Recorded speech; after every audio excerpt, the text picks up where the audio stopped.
It's a story of persistence, survival, and ruthless politics. China's President Xi Jinping is one of the most powerful men in the world and revered within the Communist Party he now leads. But it hasn't always been this way. Xi has stared down revolutionary fervour and muscled out rivals in an atmosphere of brutal party politics to now become China's most powerful leader since Mao. In this episode, we map Xi Jinping's astonishing tale, from life among Beijing's elite to living in a cave in remote countryside, and now paramount leader of China. I'm Sean Manteso, and this is China Watch.1969年的1月份，全部都哭啊！那整个专列上没有不哭的人，就是我在笑，就是我在笑，哎。当时底下我那些亲属说：“你怎么还笑？”我说：“我不走才得哭啊！我不走在这儿不就有命没命我都不知道了，我这走不是好。” It was here, in a cave among the dusty, barren hills of Shanxi province in northwest China, that President Xi Jinping spent more than 6 years in exile as a young man. 当时这个放羊啊，就把羊圈在这么一个，这是一个帽上，它叫山帽上，然后我就坐在那儿就看书了，看书冥想。It's a long way from the sheltered comfort of his life in the walled compounds that housed Beijing's political elite. Born in 1953, Xi Jinping was the son of a famous revolutionary, Xi Zhongxun. But Xi and his family's life was turned upside down by the political turmoil that engulfed China in the 1960s. In 1962, Xi's father was purged and jailed by Chairman Mao's regime for allegedly supporting a contentious novel. Xi Jinping is from what we call like a princely group. So his father was actually a high-level leader in the Maoist period. The Cultural Revolution started in 1966. And so Xi Jinping had to go down to the countryside, as they called it then, and for that reason was excluded from school and from other kinds of activities.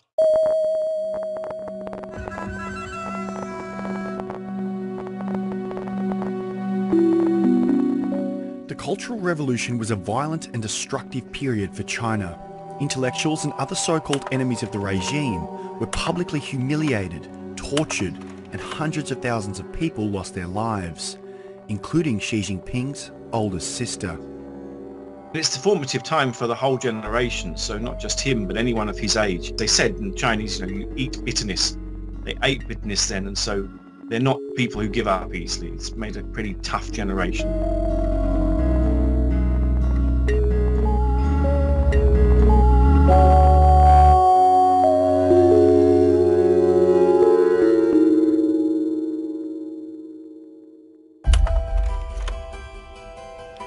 The chaotic years of the Cultural Revolution appear to have had a profound impact on Xi.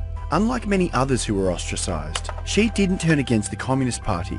Instead, sources say, he became redder than red to survive. Xi Jinping is a true Leninist. He therefore wants to put the party in charge of all policy areas and in all geographical areas in China as a whole. And still tarnished by his father's arrest, it took Xi 10 attempts to join the Communist Party. So it was difficult for him to join the Communist Party because of that family background. But in the end, he prevailed, and actually in the final attempt, I think, 1973, he managed to get in, just as the Cultural Revolution was really sort of relaxing and sort of dissipating. It was here, in the ashes of one of China's most destructive periods, and with the country on the verge of opening itself to the world, that Xi Jinping began a long, patient and impressive rise through China's political apparatus. While China was transforming, so too was Xi.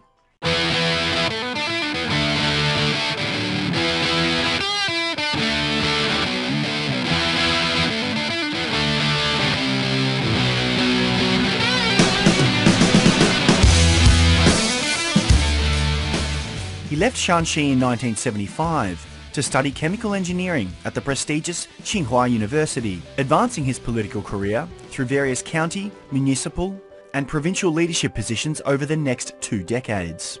One of the more prominent positions she held was as party chief of Zhejiang province from 2002 until 2007, where he cultivated his economic credentials and a clean image.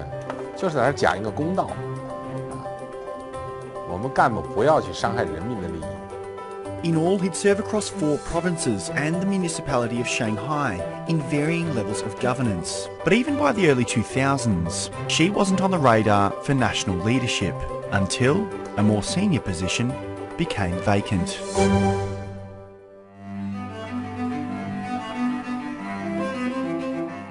In 2006, then Communist Party Secretary of Shanghai, Chen Liangyu, was sacked in one of China's highest-level corruption investigations. Xi Jinping was chosen to replace him in what was a major step up in his political career. In just a decade, Xi had risen from relative obscurity to potential leader, and his ascension to party chief of Shanghai came just in time for the 2007 17th National Party Congress, where the party would decide who would lead the country when the current generation of leaders retire in 2012.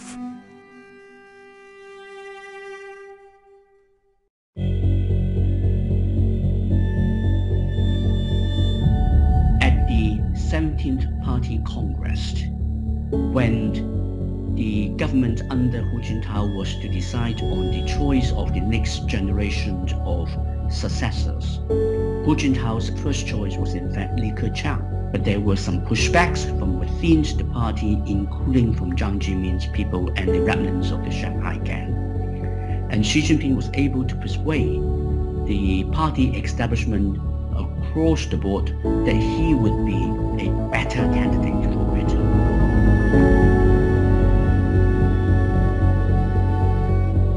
Just how Xi managed to gain the support of the party is unclear.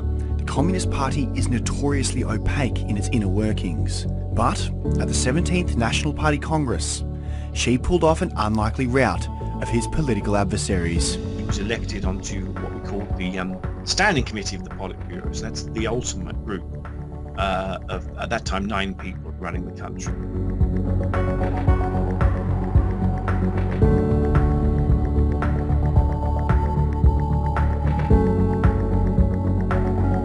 I want to welcome Vice President Xi to the Oval Office and welcome him to the United States. This is Xi now seemed destined to lead the party that once sent him to live in a cave. He spent the next 4 years travelling the world and preparing himself for the presidency. But the wider world still didn't know what kind of leader Xi would become. But one candid moment captured in Mexico in 2009 gave us some indication. 有些这吃饱了没事干的外国人呢，对我们的事情指手画脚，中国一不输出革命，二不输出饥饿和贫困，三不去折腾你们，还有什么好说的？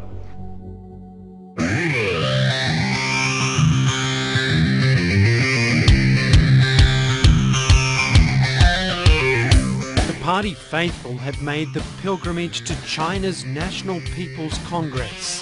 Behind the giant facade, a very big transition was about to take place, with a new guard taking hold of the controls here. Then, after a long wait, they emerged.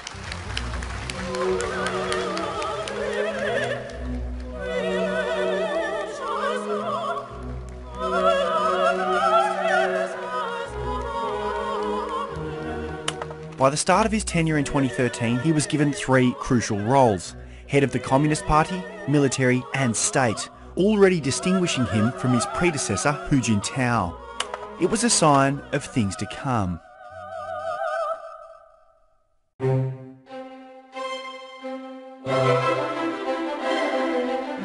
Xi immediately seized on his new powers and launched an anti-corruption crackdown on so-called tigers and flies, high-ranking officials and local servants. It reportedly snared more than 1.5 million government officials.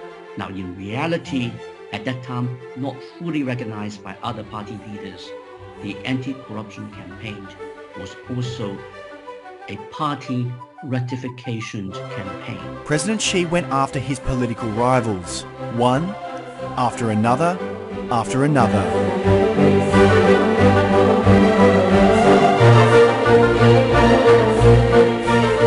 Well, no one could be a leader of the Communist Party of China without being pretty ruthless. As I say, it's a world without sentiment. It's a fairly it's a winner-takes-all game. So there is no room for mercy in this system. Xi spent his first 5 years in office strengthening his grip on power. But no matter how much power he accumulated, there was a 10-year constitutional limit on his leadership. Then, when it came time to nominate a successor in early 2018, Xi made an extraordinary move.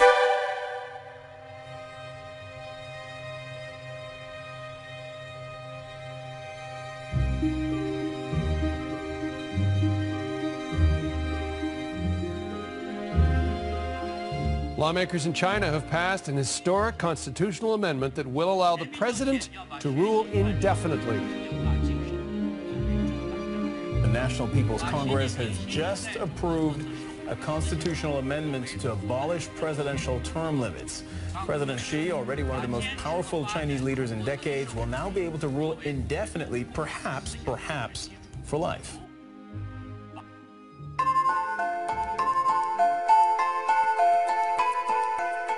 With presidential term limits abolished, Xi has also been steadily creating a personality cult through media, pop culture, and propaganda.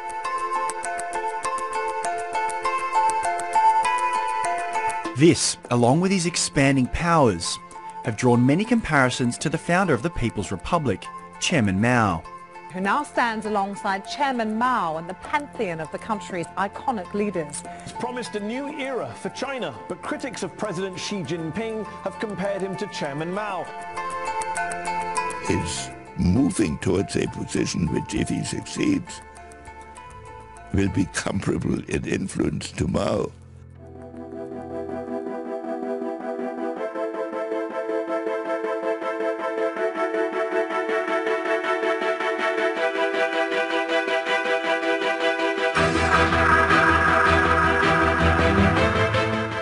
Xi Jinping has also ushered in a new era of Chinese assertiveness on the world stage. He's silencing his critics with one of the world's most rigorous censorship regimes. But with the accumulation of great power comes great risks.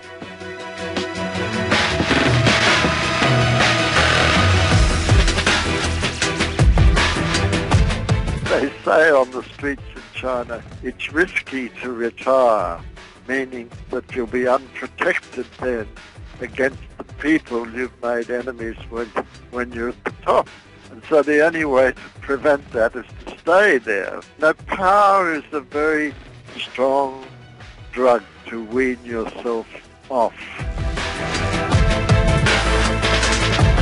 If China were to face a crisis, and with a few brewing on the horizon, there may be only one man to blame. Xi's firm grip on power leaves little wiggle room in case of failure. His political fortunes are now tied to those of his country. It's a lot of power and a lot of responsibility and risk for one man to take on.